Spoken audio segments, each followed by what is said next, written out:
आज की कक्षा में आप सभी का स्वागत है। इससे पहले की कक्षा में हमने झांसी की रानी कविता का भाग 1 पढ़ा था। आज हम भाग 2 का अध्ययन करेंगे। तो इसके अंतर्गत जो सुभद्रा कुमारी चौहान जी हैं, उन्होंने झांसी की रानी लक्ष्मीबाई के जीवन गाथा के बारे में लिखा है। उनकी जो वीरता है उसके बारे में हमें बताया है।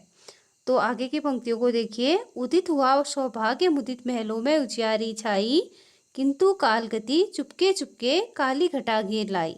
तीर चलाने वाले कर में उसे चूड़ियां कब भाई, रानी विधवा हुई हाय, विधि को भी नहीं दया आई।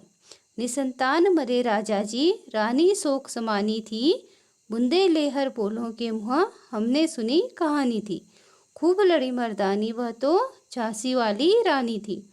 अब इन पंक्तियों के माध्यम से सुभद्रा कुमारी चौहान जी ने बताया है कि जो रानी लक्ष्मीबाई जब विवाह करके झांसी में आती हैं तो पूरे राजमहल में एक उजियारा छा जाता है, लेकिन जो काल गति है वह धीरे धीरे काली घटा बन के आज घेर लाती है। और जो रानी के तीर चलाने वाले हाथ हैं उसमें जो काल है उसको चूड़ियाँ अच्छी नहीं लगी। भाग्य को चूड़ियाँ कहाँ बहाने वाली थी उनके हाथों में, और रानी के पति की अल्पायु में ही मृत्यु हो गई और रानी विधवा हो गई।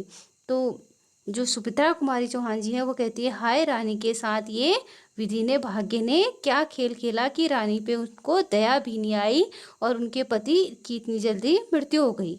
अब जो राजा गंगाधर राव थे वह निसंतान मरे थे और रानी अभी शोक में डूबी हुई थी। ये बात हमने बुंदेलखंड में रहने वाले हरबोलों के मुँह से सुनी है कि रानी लक्ष्मीबाई मर्दों के जैसी क्षमता वाली, मर्दों के जैसी ताकत से वह अंग्रेजी शासन के विरुद्ध लड़ी। बुझा दीप झांसी का तब डलहौजी मन में हर्ष आया, राज्य हड़प करने का उसने यह अच्छा अवसर पाया। फौरन फौजे भेज दुर्ग पर अपना झंडा फहराया, लावारिस का वारिस बनकर ब्रिटिश राज्य झांसी आया। अश्रुपूर्ण रानी ने देखा झांसी हुई बिरानी थी, बुंदे लेहर बोलों के मुँह हमने सुनी कहानी थी। खूब लड़ी मर्दानी वह तो झांसी वाली रानी थी। अब इसके अंतर्गत जो सुभद्रा कुमारी चौहान जी हैं वो हमें बता रही हैं कि जैसे राजा की मृत्यु हुई तो झांसी का दीप बुझ गया था। ये सोच के जो डलहौजी था वो मन में बहुत ज़्यादा हर्षाया था, प्रसन्न हो गया था, क्योंकि उस समय में जो डलहौजी था वह अंग्रेजी शासन का गवर्नर था, और जिस भी राज्य का राजा मर जाता था और उसकी संतान नहीं होती थी तो उस राज्य को वह अंग्रेजी शासन में मिला देता था।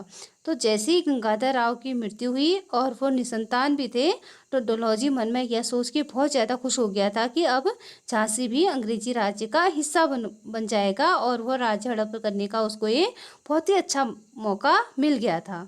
अब उसने तुरंत ही अपनी फौज झांसी के दुर्ग पर भेजी और अपना अंग्रेजी शासन का झंडा वहाँ पे उसने फहरा दिया। अब वह जो ब्रिटिश शासन का गवर्नर था डलहौजी, वह लावारिस झांसी का वारिस बनकर झांसी में आ गया। अब जो रानी थी वो आंखों में आंसू भरे हुए देख रही थी कि मेरी झांसी क्या हो गई है, बिरानी हो गई है, दूसरे की हो गई है। ये बात हमने बुंदेलखंड बोलों के मुँह सुनी है कि झांसी की रानी लक्ष्मीबाई खूब ज़्यादा ताकत से अंग्रेजी शासन के विरुद्ध लड़ी।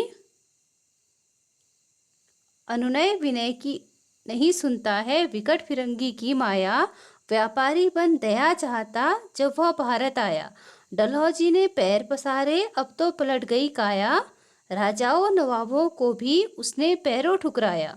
रानी दासी बनी बनी यह दासी अब महारानी थी, बुंदे लहर बोलों के मुँह हमने सुनी कहानी थी। खूब लड़ी मर्दानी वह तो झांसी वाली रानी थी। अब जो अंग्रेजी शासन के बारे में बताया जा रहा है कि अंग्रेज लोग जब भारत में आए थे तो उन लोगों ने भारतवासियों से खूब ज़्यादा विनय किया था कि हम भारत में व्यापार करना चाह रहे हैं, और भारत के लोगों ने उनको ससम्मान बुलाया। और लेकिन भारत के लोग उन फिरंगी फिरंगी अंग्रेजों को कहा गया है, उनकी माया अर्थात उनकी चाल को समझ नहीं पाए थे कि वो व्यापार करने के बहाने यहाँ पे अपना राज्य फैलाने आए हैं। अब यहाँ पे जो डलहौजी है अर्थात जो अंग्रेजी शासन का शासक डलहौजी है, उसने अपने पैर फंसा लिए थे, अर्थात उसने अपने पैर जमाने शुरू कर दिए थे, क्योंकि वो सभी राज्यों को एक एक करके अपने अंग्रेजी शासन में मिलाते जा रहा था। अब यहाँ पे क्योंकि उसके अंदर उस पर अभिमान छा गया था तो उसने डलहौजी ने राजाओं को और नवाबों को अपने पैरों से ठुकरा दिया था, अर्थात उसने उनकी कोई भी बात नहीं सुनी थी। और रानी लक्ष्मीबाई जो कि महारानी थी, उसको उसने दासी समझ लिया था, क्योंकि झांसी अब लावारिस हो गई थी। तो ये बात हमने बुंदेलखंड में रहने वाले लोगों के मुँह से सुनी है कि झांसी की रानी लक्ष्मीबाई खूब ज़्यादा ताकत से अंग्रेजी शासन के विरुद्ध लड़ी। छिनी राजधानी दिल्ली की लिया लखनऊ बातों बातों में, कैद पेशवा था बिठूर में, हुआ नागपुर का भी घात। उदयपुर तंजौर सतारा कर्नाटक की कौन बिसात, जबकि सिंध पंजाब ब्रह्म पर अभी हुआ था वज्र निपात। बंगाले मद्रास की भी तो यही कहानी थी, बुंदेले हर बोलों के मुँह हमने सुनी कहानी थी। खूब लड़ी मर्दानी वह तो झांसी वाली रानी थी। तो ये 1857 की बात बताई जा रही है कि जो अंग्रेजी शासन के शासक थे, उन लोगों ने दिल्ली को भी छीन लिया था, दिल्ली को भी, दिल्ली अर्थात दिल्ली को भी छीन लिया था, और लखनऊ शहर को बातों बातों में ही अपना बना लिया था, और वहाँ के पेशवा को उन्होंने कैद करके रख लिया था, और नागपुर पर भी अब अंग्रेजी शासन घात लगा पर बैठा था। इसी के साथ ही जो तंजौर है, उदयपुर है, सतारा कर्नाटक की कोई क्षमता नहीं रह गई थी कि वो अंग्रेजी शासन के विरुद्ध लड़ सके। और सिंध पंजाब और ब्रह्म पर भी जो अंग्रेज शासन थे, उन लोगों ने वज्रपात कर दिया था।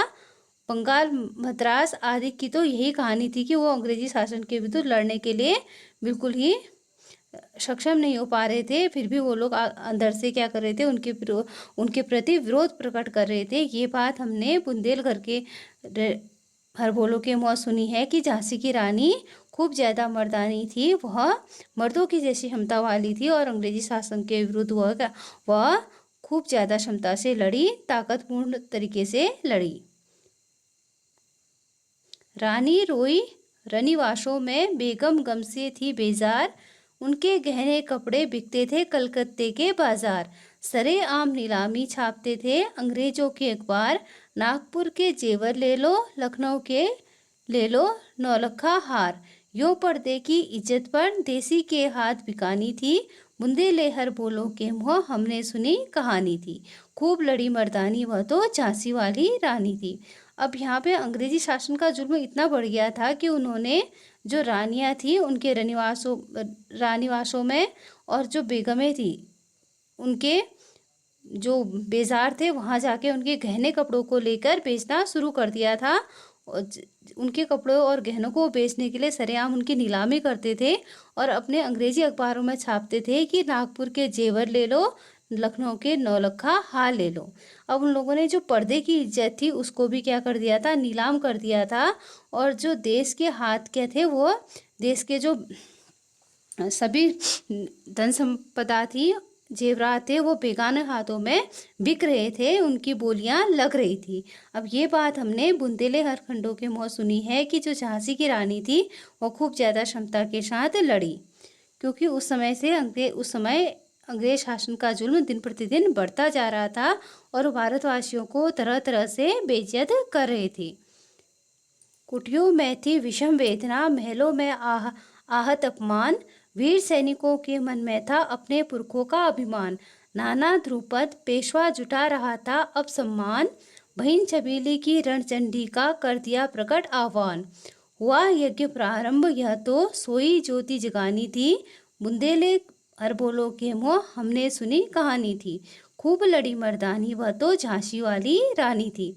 अब जो पर्दे की इज्जत थी, वो बेगाने हाथों में जा चुकी थी, इसलिए सभी लोगों के अंदर क्रांति की ज्वाला जाग उठी थी, और उन्होंने जो विषम वेदना उनके कुटियों में अर्थात हृदय में रह रही थी, वह महलों में भी जो आहत अपमान उन लोगों को सहना पड़ रहा था, तो सब लोगों ने क्या करा, वीर सैनिकों को जुटाना शुरू कर दिया और अपने अभिमान को जगाना शुरू कर दिया। इसलिए जो नाना ध्रुपद हैं पेशवा, उन्होंने अपनी छबीली बहन अर्थात सुंदर बहन का आह्वान किया, उसके अंदर के वीरता को जगाने का प्रयास किया, और उसको आह्वान किया, उसको पुकारा कि तुम क्या करो, यज्ञ करो, तुम अपने अंदर की क्षमता को जगाओ, जो तुम्हारे अंदर अंग्रेजों से लड़ने की ताकत है उसको जगाओ, और अंग्रेजी शासन के विरुद्ध उठ खड़ी हो। तो ये बात हमने बुंदेले हर मोहल्लों के मुँह सुनी है कि जो झांसी की रानी है, खूब ज़्यादा वह क्षमता वाली थी, और वह मर्दों के जैसे युद्ध भूमि में लड़ी। महलों ने दी आग, झोपड़ी ने ज्वाला सुलगाई थी, यह स्वतंत्रता की चिंगारी अंतरम से आई थी। झांसी चेती, दिल्ली चेती, लखनऊ लपटी छाई थी, मेरठ कानपुर पटना ने भारी धूम मचाई थी। जबलपुर कोल्हापुर में भी यह हड़कंप उकसानी थी, बुंदेले हर बोलो के मुँह हमने सुनी कहानी थी। खूब लड़ी मर्दानी वह तो झांसी वाली रानी थी। अब यहाँ पे जो महलों में थी, महलों में रहने वाले जो राजा महाराजा थे उन्होंने आग जलाई, और जो झोपड़ी में रहने वाले थे अर्थात जो गरीब लोग थे उन्होंने भी अपने अंदर की ज्वाला सुलगाई, अर्थात क्रांति की ज्वाला को उन लोगों ने, चिंगारियों को उन्होंने आगे बढ़ाया, और सभी ने अपने अंतर मन से क्रांति की राह में अपनी प्रयास करना शुरू कर दिया, क्योंकि उन लोगों ने झांसी को, दिल्ली को और लखनऊ क्या थी, अंग्रेजी शासन की अत्याचारों की जो आग थी उससे वह जल उठी थी। इसलिए सभी लोगों ने क्रांति की ज्वाला जगाई, और मेरठ कानपुर में भी सभी ने क्रांति की ज्वाला ने खूब धूम मचा दिया था कि अंग्रेजी शासन को अब हमने उखाड़ फेंकना है। ये बात हमने बुंदेलहर बोलो के मुँह सुनी है कि झांसी की रानी खूब ज़्यादा क्षमता के साथ अंग्रेजों से लड़ी।